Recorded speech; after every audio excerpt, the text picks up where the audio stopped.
오늘 새벽에도 하나님의 은혜가 저 여러분에게 함께하기를 기원합니다. 아모스 선지자가 하나님의 말씀을 전합니다. 아모스 선지자가 심판의 메시지를 전하는데 그 말씀을 싫어하는 사람이 있습니다. 누가 싫어할까요? 심판 받을 사람이 싫어합니다. 우리가 전도할 때 죽음 이후에 있을 심판과 지옥을 이야기하면 사람들이 듣기 싫다고 얘기합니다. 근데 사실 이 말씀을 들을 때 듣기 싫은 감정이 중요한 게 아니라 정말 심판이 있고 지옥이 있다면 그것을 대비하는 것이 중요합니다.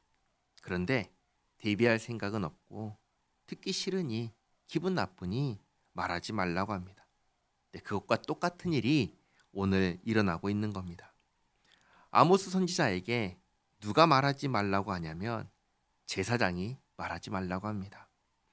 하나님의 말씀을 알아야 하는 제사장이 하나님의 말씀을 전하는 아모스에게 말하지 말라고 하니까 이것은 분명히 문제가 있는 것이죠.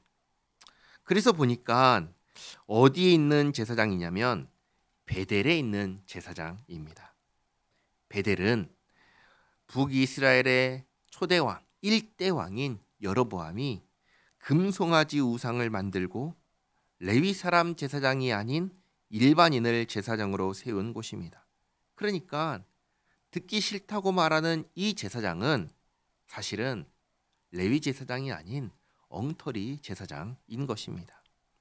잘 보시기 바랍니다. 10절에 때에 베델의 제사장 아마샤가 이스라엘의 왕 여로보암에게, 여로보암 2세죠. 여로보암 2세에게 보내어 이르되 이스라엘 족속 중에 선지자 아모스가 왕을 모반하나니 그 모든 말을 이 땅이 견딜 수 없나이다. 아모스가 말하기를 여로보암은 칼에 죽겠고 이스라엘은 반드시 사로잡혀 그 땅에서 떠나겠다 하나이다. 이렇게 북이스라엘 왕 여로보암 2세에게 선지자 아모스를 고발하는데 북이스라엘을 저주하는 반역자라고 고발합니다.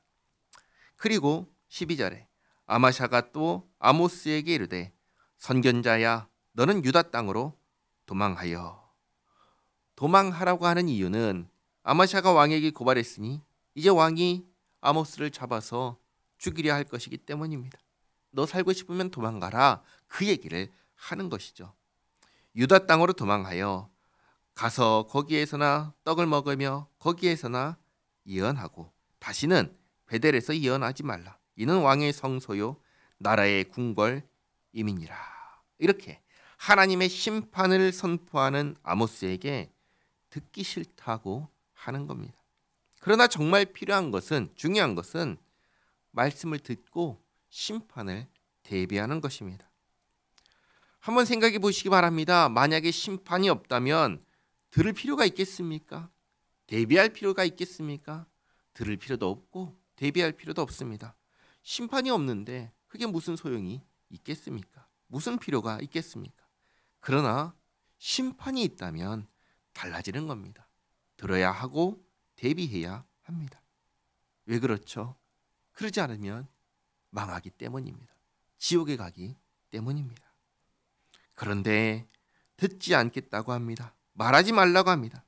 그런 아마샤에게 아모스가 이렇게 말합니다. 14절에 아모스가 아마샤에게 대답하여 이르되 나는 선지자가 아니며 선지자의 아들도 아니라 나는 목자요 뽕나무를 재배하는 자로서.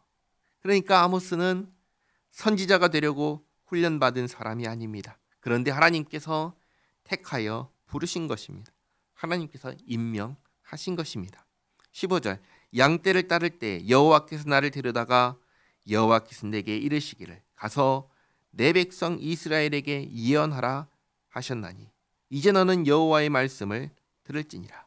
내가 이르기를 이스라엘에 대하여 예언하지 말며 이삭의 집은 이스라엘 집입니다.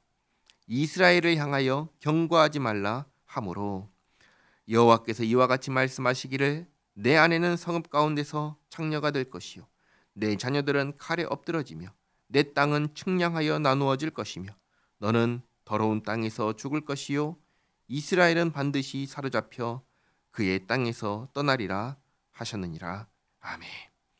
하나님의 말씀에 이 귀를 틀어막은 결과입니다.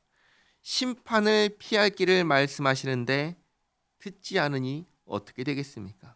심판 받을 수밖에 없는 것입니다.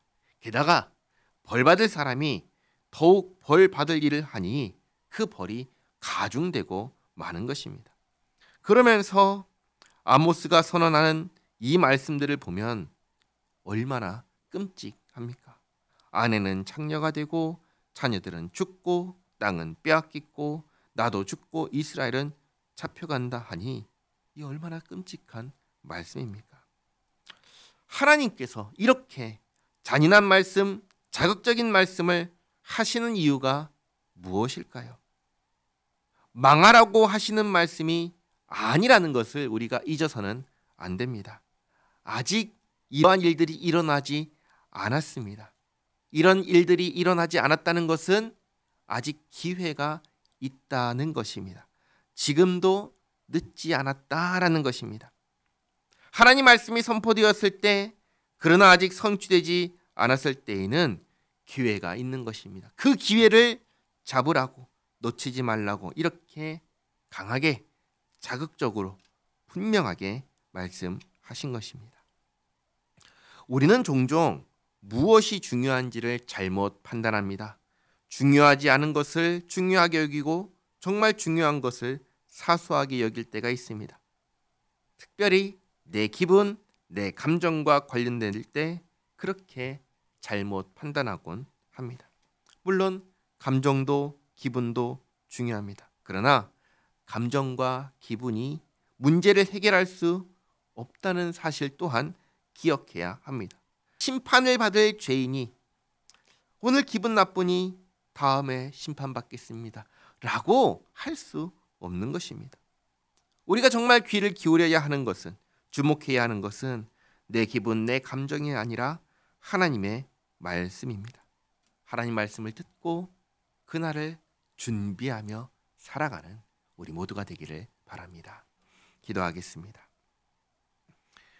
하나님 감사합니다. 저희가 중요한 것을, 우선순위를 잘못 판단하지 않도록 도와주시옵소서. 주님의 심판이 있다는 사실을 잊지 않게 하옵소서. 언제나 그날을 의식하고 준비하며 살게 하옵소서. 그러기 위하여 말씀을 읽고 기도하며 오늘을 성실하게 하나님 앞에서 살게 하옵소서.